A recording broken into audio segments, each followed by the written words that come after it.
সংগ্রামী সভাপতি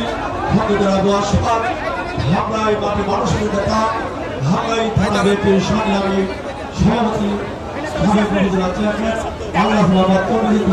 ভাই সাবেক চেয়ারম্যান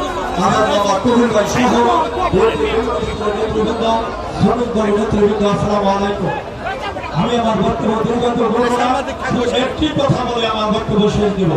সংগ্রামী বন্ধু আমার, বর্তমানে যে পরিস্থিতি চলছে সেই পরিস্থিতি থেকে আমাদের উদ্ধার হতে হবে।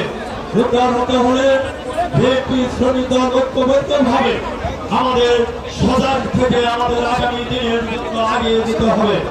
তাই বলতে চাই, আপনারা ধৈর্য ধরুন, সাংগঠনিক কর্মসূচি আপনারা পালন করুন এবং সজাগ থেকে বিএনপির বিরুদ্ধে যে ষড়যন্ত্র চলছে সেই ষড়যন্ত্র মোকাবেলা করতে হবে। ইনশাআল্লাহ বিএনপি সফল হবে। সকলকে ধন্যবাদ জানিয়ে আমি আমার বক্তব্য শেষ করছি।